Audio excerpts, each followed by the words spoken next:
ബിസ്മില്ലാഹിർ റഹ്മാനിർ റഹീം അൽഹംദുലില്ലാഹി റബ്ബിൽ ആലമീൻ അല്ലാഹുമ്മ സ്വല്ലി അലാ മുഹമ്മദിൻ വഅലാ ആലി മുഹമ്മദ് വബാരിക് വസല്ലം അലൈഹി ലാ ഹൗല വലാ ഖുവത ഇല്ലാ ബില്ലാഹിൽ അലിയ്യിൽ അദീം. റബീഉൽ അവ്വൽ മാസം ഹിജ്റ കലണ്ടറിലെ മൂന്നാമത്തെ മാസമാണ്. ഈ മാസത്തിന് മതപരമായ എന്തെങ്കിലും പുണ്യമോ ശ്രേഷ്ഠതയോ ഇല്ല. എന്നാൽ ചരിത്രപരമായ പ്രാധാന്യമുണ്ട്. ചരിത്രം എന്നത് അങ്ങനെ തീർത്തും അവഗണിക്കേണ്ടുന്ന ഒരു സംഗതിയല്ല. ചരിത്രത്തിൽ നിന്നാണ് നാം പാഠം പഠിക്കേണ്ടത്, പ്രചോദനം ഉൾക്കൊള്ളേണ്ടത്. അതുകൊണ്ട് തന്നെ ഗുണപാഠപ്രധാനമായ സത്യശുദ്ധമായ ചരിത്രം ഖുർആനിക ദൃഷ്ട്യാ പല ആയത്തുകളിൽ ഒരായത്താണ്, അഥവാ ദൃഷ്ടാന്തമാണ്. സൂറത്തു ശുഅറയിൽ പ്രവാചകന്മാരുടെ ചരിത്രങ്ങൾ പറയുമ്പോൾ ഓരോ പ്രവാചകന്റെയും ചരിത്രം അവസാനിക്കുന്നിടത്ത് ഇന്ന ഫീ ദാലിക ലആയത്തൻ വമാ കാന അക്സറുഹും മുഅ്മിനീൻ എന്ന് പലവട്ടം ആവർത്തിച്ചതായി കാണാം. ഈ പറഞ്ഞ ചരിത്രത്തിൽ തീർച്ചയായും ആയത്തുണ്ട്, ദൃഷ്ടാന്തമുണ്ട്, ഗുണപാഠമുണ്ട് എന്നതാണ് അതിന്റെ പൊരുൾ.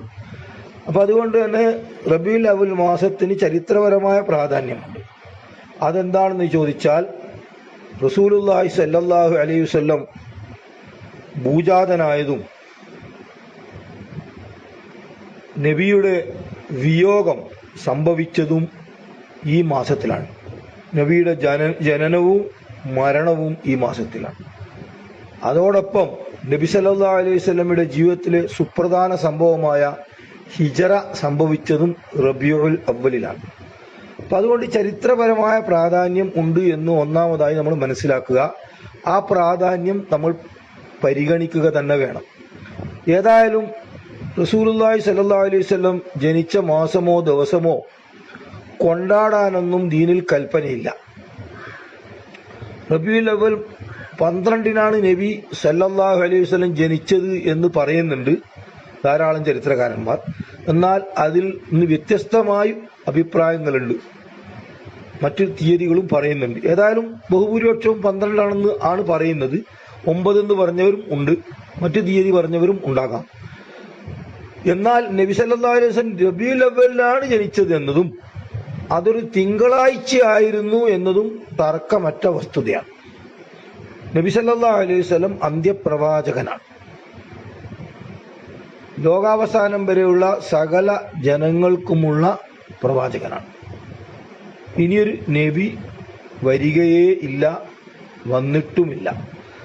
ആകയാൽ നബി സല്ലല്ലാഹു അലൈഹി വസല്ലമയെ പറ്റി ബഹുജനങ്ങൾക്ക് മനസ്സിലാക്കി കൊടുക്കാൻ ഈ മാസത്തെ കൂടുതലായി ഉപയോഗപ്പെടുത്തുന്നത് ഇന്നത്തെ ചുറ്റുപാടിൽ കൂടുതൽ നന്നായിരിക്കും. നബി സല്ലല്ലാഹു അലൈഹി വസല്ലം ഇന്നും ജനങ്ങൾക്കിടയിൽ ചർച്ചാ വിഷയമാണ്. നബി സല്ലല്ലാഹു അലൈഹി വസല്ലമയെ പറ്റി എതിർത്തും അനുകൂലിച്ചും ധാരാളം പഠനങ്ങൾ നടക്കുന്നുണ്ട്. നബിയെ എതിർക്കാൻ പഠിച്ചവരിൽ ചിലർ തന്നെ നബി സല്ലല്ലാഹു അലൈഹി വസല്ലമയുടെ മഹത്വം മനസ്സിലാക്കി ഇസ്ലാമിനെ സന്തോഷപൂർവം ആശ്ലേഷിച്ച സംഭവങ്ങളുമുണ്ട്. നബിയുടെ കാലത്തും അങ്ങനെ തന്നെയാണ്. നബിയെ എതിർത്തവരാണ് പിന്നീട് നബി സല്ലല്ലാഹു അലൈഹി വസല്ലമയെ അംഗീകരിച്ചുകൊണ്ട് നബിയെ അങ്ങേയറ്റം സ്നേഹിക്കുന്ന നല്ല മനുഷ്യരായി മാറിയത്. അപ്പം അതുകൊണ്ട് തന്നെ നബി എപ്പോഴും ചർച്ചാ വിഷയമാണ് എന്ന് നമുക്കറിയാം. ഇന്നും ജനങ്ങളിൽ ചിലർ നബിയോടുള്ള വിരോധത്താൽ തെറ്റായ വളരെ മോശമായ കാർട്ടൂണുകൾ വരയ്ക്കുന്നു, നബിയെപ്പറ്റി മോശമായ രീതിയിൽ അമാന്യമായ രീതിയിൽ പല പ്രതിപാദനങ്ങളും നടത്തുന്നു. അതൊക്കെ ഒരു പുതിയ സംഭവമല്ല, നബിയുടെ കാലത്ത് തന്നെ നടന്നതാണ്. നബി സല്ലല്ലാഹു അലൈഹി വസല്ലം അതിനെയൊക്കെ സഹിഷ്ണുതാപൂർവമാണ് നേരിട്ടത്. നബിയെ ഭ്രാന്തൻ എന്ന് പറഞ്ഞവരുണ്ട്, മാരണക്കാരൻ എന്ന് പറഞ്ഞവരുണ്ട്, കവിയാണെന്ന് പറഞ്ഞവരുണ്ട്. അങ്ങനെ പല നിലക്കും നബിയെപ്പറ്റി ദുരാരോപണവും നടത്തുകയും ദുഷ്പ്രചരണം നടത്തുകയും ചെയ്യുക എന്നത് ഇന്നത്തേക്കാൾ സജീവമായിട്ട് തന്നെ അന്നും ഉണ്ടായിട്ടുണ്ട്. പക്ഷേ അതിൽ മഹാഭൂരിപക്ഷം ആളുകളും പിന്നീട് തെറ്റ് തിരുത്തി നല്ലവരായി മാറി എന്നത് ചരിത്ര സത്യം.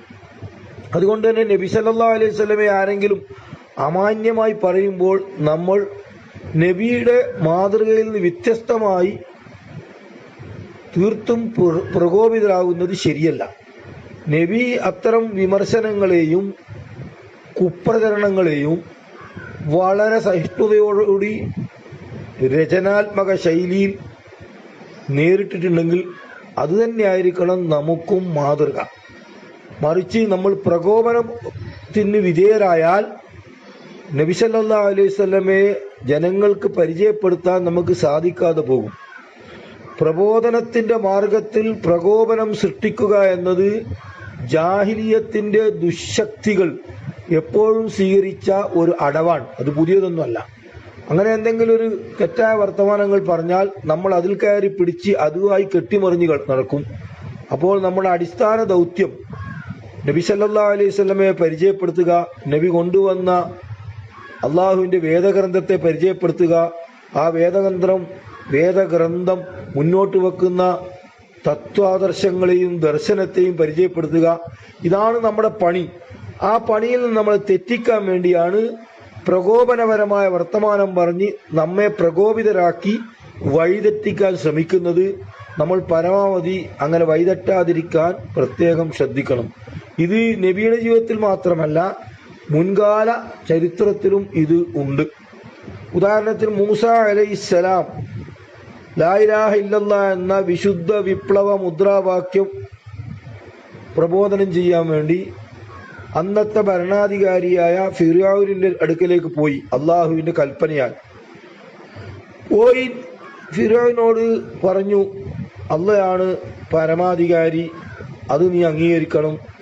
അള്ളാഹുവിനാണ് നമ്മൾ കീഴൊതുങ്ങേണ്ടത്, അത് അംഗീകരിക്കണം. അള്ളാഹുവാണ് ഈ ലോകത്തെ ഭരിക്കുന്നത്, എല്ലാത്തിനും വ്യവസ്ഥ നിർണയിച്ചത് അള്ളാഹുവാണ്. ആകയാൽ അള്ളാഹുവിന്റെ വ്യവസ്ഥക്ക് വിധേയമാകണം. ആ വ്യവസ്ഥക്ക് വിരുദ്ധമായ പ്രവർത്തനങ്ങളെല്ലാം നീ വർജിക്കണം. ഇസ്രായേൽ മക്കളെ പീഡിപ്പിക്കരുത്, അവരെ വിട്ടുതരണം എന്നിങ്ങനെ മൂസ അലൈഹിസ്സലാം വളരെ യുക്തിഭദ്രമായ രീതിയിൽ ശക്തമായി ഫിറോവിന്റെ മുമ്പിൽ കാര്യങ്ങൾ അവതരിപ്പിച്ചപ്പോൾ ഫിറോവിൻ അതിനൊന്നും മറുപടി പറഞ്ഞിട്ടില്ല. കാരണം അതിന് മറുപടി പറയാൻ അദ്ദേഹത്തിന് സാധ്യമല്ല. അത്രമാത്രം വ്യക്തമായ ശക്തമായ ആശയങ്ങളാണ് മൂസ അലൈഹിസ്സലാം ഫിറോവിന്റെ മുമ്പാകെ സമർപ്പിച്ചിട്ടുള്ളത്. സമർപ്പിച്ച ആശയങ്ങളെ കണ്ണിക്കാൻ സാധിക്കാതെ വരുമ്പോൾ ഫിറോൻ എന്ത് പറയുന്നു? ഫിറോൻ മൂസ അലൈഹിസ്സലാമിനെ പ്രകോപിപ്പിക്കും വിധത്തിൽ ചില വർത്തമാനങ്ങൾ പറയാണ്. അതിങ്ങനെയാണ്: അലം നുറബ്ബിക ഫീനാ വലീദ വലബിസ്ത ഫീനാ മിൻ ഉമരിക സിനീന വഫഅൽത ഫഅലതക അല്ലതി ഫഅൽത വഅന്ത മിനൽ കാഫിരീൻ. ഫിറോൻ ചോദിക്കുക, നീ നമ്മുടെ വീട്ടിലെ പോറ്റുമോനായിരുന്നില്ലേ, വളർത്തുപുത്രനായിരുന്നല്ലേ, നീ ഞങ്ങളുടെ ഉപ്പും ചോറും തിന്നിട്ടല്ലേ വളർന്നത്, നീ ഒരുപാട് കൊല്ലം നമ്മളെ വീട്ടിലല്ലേ ജീവിച്ചത്, എന്നിട്ട് ആ കടും ചേലും ചെയ്ത് നീ കടന്നു കളഞ്ഞതല്ലേ, എന്നിട്ടിപ്പോൾ നീ നന്ദി കെട്ടവനായി അധിക പ്രസംഗം നടത്താൻ ഇവിടെ കടന്നു വന്നിരിക്കുകയാണോ എന്ന അർത്ഥത്തിലാണ് ഫിർഔൻ സംസാരിച്ചത്. സത്യത്തിൽ ഒരാളുടെ അഭിമാനത്തെ വ്രണപ്പെടുത്തുന്ന ശൈലിയാണ്. ഒരാൾ കഴിച്ച ഭക്ഷണം എടുത്തു പറയുക, എന്നിട്ട് നിന്ദിക്കുക. അതായത് ഫിറഔൻ ഉദ്ദേശിക്കുന്നത് മൂസ അലൈഹിസ്സലാമിന്റെ മുറയിൽ മനോവീര്യം തളർത്തുക എന്ന തന്ത്രമാണ്. മൂസ അലൈഹിസ്സലാം അതിവിദഗ്ധമായി ഫിറഔനിന്റെ ആ കുതന്ത്രത്തിന് വിധേയമാകാതെ മനോഹരമായ മറുപടിയാണ് കൊടുത്തത്. ഒന്നാമതായി മൂസ അലൈഹിസ്സലാമിൽ നിന്ന് വന്നുപോയ കൊലപാതകമാണ് മൂസ മറുപടി പറയുന്ന വിഷയം. ഖാല ഫഅൽതുഹ ഇദം വഅന മിനൽ ളാലിൻ. അതെ, അങ്ങനൊരു കൊല എന്നിൽ നിന്ന് വന്നുപോയിട്ടുണ്ട്. അത് കുറ്റത്തെ മറച്ചു പിടിക്കാനൊന്നും മൂസ തയ്യാറായിട്ടില്ല. സത്യസന്ധമായി ധീരമായി മറുപടി വരികയാണ്. എന്നിട്ട് പറയാണ്, അന്ന് എനിക്ക് വഴിയറിയില്ലായിരുന്നു, ഞാൻ വഴിയറിയാത്തവനായിരുന്നു. ഇപ്പോൾ എനിക്ക് അള്ളാഹുവിന്റെ ഭാഗത്ത് നിന്ന് വഴി തെളിഞ്ഞു കിട്ടിയിരിക്കുകയാണ്. അതാണ് പറഞ്ഞതിന്റെ പൊരുൾ. എന്ന് പറഞ്ഞാൽ അന്ന് നിന്റെ വീട്ടിലാണല്ലോ താമസം, അതുകൊണ്ട് തന്നെ എനിക്ക് വഴിയറിയില്ല. നിന്റെ കൂടെ ജീവിച്ച കാലത്ത് എനിക്ക് വഴിയറിയില്ലായിരുന്നു. അത് ഇപ്പോൾ പറഞ്ഞിട്ട് കാര്യമില്ല.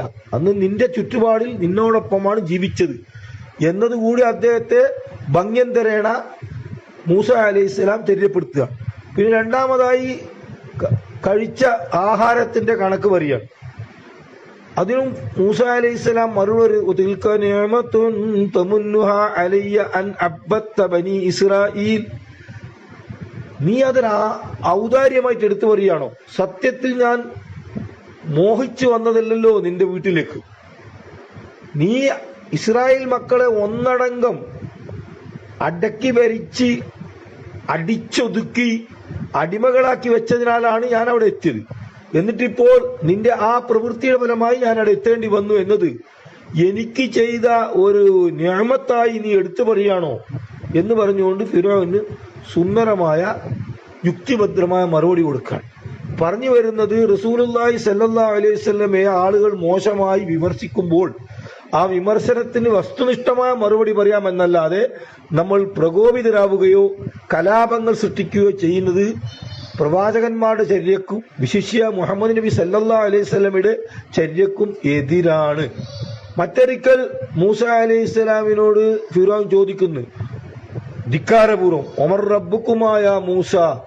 മൂസ അലൈഹി സ്വലാം നിരന്തരം അള്ളാഹുവിലേക്ക് ക്ഷണിക്കുമ്പോഴും അള്ളാഹുവിനെ വിശദീകരിച്ച് പരിചയപ്പെടുത്തുമ്പോഴും അതിൽ കുപിതനായിക്കൊണ്ടായിരിക്കാം ഫിറഔൻ ചോദിക്കുന്നു, ഒമർ റബ്ബുക്കുമായ മൂസ, ഏ മൂസേ, ആരാണടോ നിങ്ങളുടെ ഈ റബ്ബ്? മൂസയോടും ഹാറൂനോടുമാണ് ചോദ്യം.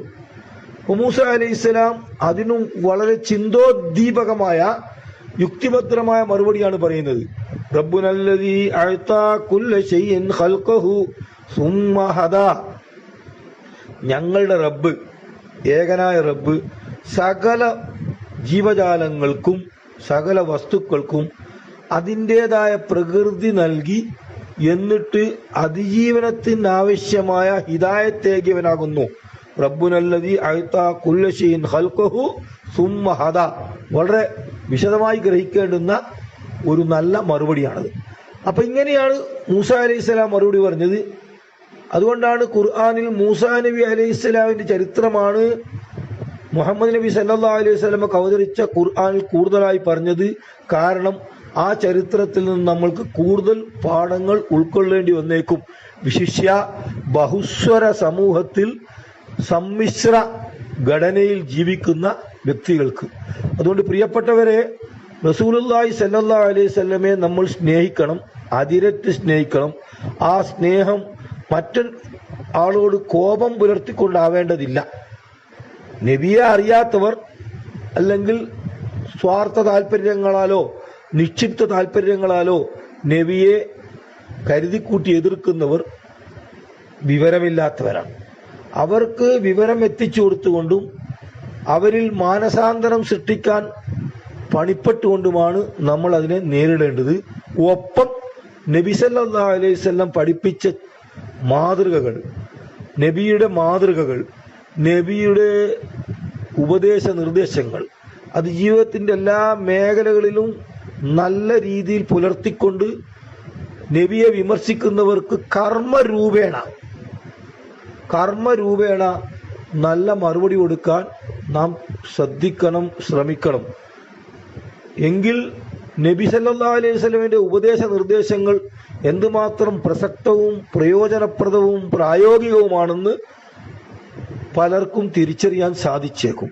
അതുകൊണ്ട് നബിയുടെ ജീവിത ചരിത്രവും നബിയുടെ ജീവചര്യയും വിശദമായി അതിൻ്റെ മർമ്മം ഗ്രഹിച്ചുകൊണ്ട് മറ്റുള്ളവർക്ക് അതിൻ്റെ മർമ്മം ഗ്രഹിക്കാൻ സാധിക്കുമാർ വിധത്തിൽ പരിചയപ്പെടുത്താൻ നമ്മൾ ശ്രദ്ധിക്കണം. നബി സല്ലല്ലാഹു അലൈഹി വസല്ലമ കേവലം ഒരു ചരിത്ര പുരുഷനല്ല, മറിച്ച് നാം മനസ്സിലാക്കണം, നമ്മുടെ ഈമാനിൻ്റെയും ഇസ്ലാമിൻ്റെയും ഭാഗമാണ്. നബിയിൽ വിശ്വസിച്ചാൽ മാത്രമേ നമ്മുടെ ഈമാൻ പൂർത്തിയാവുകയുള്ളൂ. ഈമാന്റെ ഭാഗമാണ്. നബിയിൽ വിശ്വസിക്കണം, എല്ലാ നബിമാരിലും വിശ്വസിക്കണം. വിശിഷ്യ അന്ത്യപ്രവാചകനായ മുഹമ്മദ് നബിയിൽ പൂർണ്ണമായും വിശദമായും വിശ്വസിക്കണം. എന്നിട്ട് നബി കൊണ്ടുവന്ന വിശുദ്ധ ഖുർആനിനെ നെഞ്ചോട് ചേർത്ത് വെച്ച് അംഗീകരിക്കണം. ഇതാണ്. അപ്പോൾ അങ്ങനെ വരുമ്പോൾ നബി നമ്മുടെ ഈമാനിന്റെ ഭാഗമാണ്, ഇസ്ലാമിന്റെയും ഭാഗമാണ്. നബിയിൽ വിശ്വസിച്ചാലേ ഈമാൻ പൂർത്തിയാവുള്ളൂ. നബിയിലുള്ള വിശ്വാസത്തെ കർമ്മരൂപേണ ലോകത്തിന്റെ മുമ്പാകെ സത്യസാക്ഷ്യത്തിലൂടെ നമ്മളത് ജനങ്ങൾക്ക് മുമ്പാകെ വിളംബരം ചെയ്യണം. അഷ്ഹദു അല്ലാ ഇലാഹ ഇല്ലല്ലാഹ് വ അഷ്ഹദു അന്ന മുഹമ്മദ് റസൂലുള്ളാഹ് എന്നത് ഇസ്ലാം കാര്യത്തിൽ അനുഷ്ഠാന കാര്യങ്ങളിൽ പ്രഥമമാണ്. അങ്ങനെ വരുമ്പോൾ നബി നമ്മുടെ ഇസ്ലാമിന്റെയും ഭാഗമാണ്, ഈമാനിന്റെയും ഇസ്ലാമിന്റെയും ഭാഗമാണ്. ഒപ്പം നബി സല്ലല്ലാഹു അലൈഹി വസല്ലം നമ്മുടെ ഹിദായത്തിന്റെ സ്രോതസ്സാണ്. അതായത് നബിയിലൂടെയാണ് നമ്മുടെ ഹിദായത്ത് കിട്ടുന്നത്. അപ്പൊ അതുകൊണ്ട് തന്നെ ഖുർആൻ പറഞ്ഞിട്ടുണ്ട്, ഇന്നക ലതഹ്ദി ഇലാ സിറാത്തിൻ മുസ്തഖീം, പ്രവാചകരെ തീർച്ചയായും അങ്ങ് ചൊവ്വായ മാർഗത്തിലേക്ക് വഴി നടത്തിക്കൊണ്ടിരിക്കുകയാണ്. അപ്പൊ നബി നമ്മൾക്ക് ഈമാനിന്റെ ഭാഗമാണ്, ഇസ്ലാമിന്റെ ഭാഗമാണ്, ഹിദായത്തിന്റെ സ്രോതസ്സാണ്, നമ്മുടെ മാതൃകാ പുരുഷനാണ്. അതുകൊണ്ട് നബിയെ നമ്മൾ ആ അർത്ഥത്തിൽ ഉൾക്കൊള്ളണം. അങ്ങനെ വരുമ്പോൾ നബിയെ നമ്മൾ സ്നേഹിക്കണം. നബിയോടുള്ള സ്നേഹവും ഈമാനിന്റെയും ഇസ്ലാമിന്റെയും ഭാഗമാണ്. നബിയെ സ്നേഹിക്കാത്തവൻ ഈമാനിൽ പൂർണ്ണത ഇല്ലാത്തവരായിരിക്കും. ലാ യുഅ്മിനു അഹദുക്കും ഹത്താ അകൂന അഹബ്ബ ഇലൈഹി മിൻ വാലിദിഹി വ വലദിഹി വന്നാസി അജ്മഈൻ എന്നാണല്ലോ പറഞ്ഞത്. നിങ്ങളിൽ ആരും വിശ്വാസിയാവുകയേയില്ല, ഞാൻ അഥവാ നബി സല്ലല്ലാഹു അലൈഹി വസല്ലം അവർക്ക് അവന്റെ മാതാപിതാക്കളെക്കാളും സന്താനങ്ങളെക്കാളും സകല ജനങ്ങളെക്കാളും അങ്ങേയറ്റം പ്രിയപ്പെട്ടവനായിത്തീരുന്നത് വരെ. അപ്പൊ നബിയെ സ്നേഹിക്കുക എന്നത് നമ്മുടെ ആവശ്യമാണ്. ഈ റബീഉൽ അവ്വലിൽ റസൂലുള്ളാഹി സല്ലല്ലാഹു അലൈഹി വസല്ലമയെ ആ അർത്ഥത്തിൽ പഠിക്കാൻ, പകർത്താൻ, എന്നിട്ട് ലോകത്ത് വിളംബരം ചെയ്യാൻ, പ്രബോധനം ചെയ്യാൻ ഞാനും നിങ്ങളും നമ്മുടെ കുടുംബങ്ങളും മനസാ വാചാ കർമ്മണ സന്നദ്ധരാവേണ്ടതുണ്ട്. അർഹമുർ റഹീമീനായ റബ്ബ് നബിയിൽ അടിയുറച്ച് വിശ്വസിച്ചുകൊണ്ട്, നബിയെ സല്ലല്ലാഹു അലൈഹി വസല്ലമയെ അങ്ങേയറ്റം സ്നേഹിച്ചുകൊണ്ട് ഈ ദൗത്യം നന്നായി നിർവഹിക്കാൻ എനിക്കും നിങ്ങൾക്കും നമ്മുടെയൊക്കെ മക്കൾക്കും പേരക്കുട്ടികൾക്കും തൗഫീഖ് നൽകി അനുഗ്രഹിക്കുമാറാകട്ടെ. അല്ലാഹുമ്മ സല്ലി അലാ മുഹമ്മദിൻ വഅലാ ആലി മുഹമ്മദ് വബാരിക് വസല്ലിം അലൈഹി.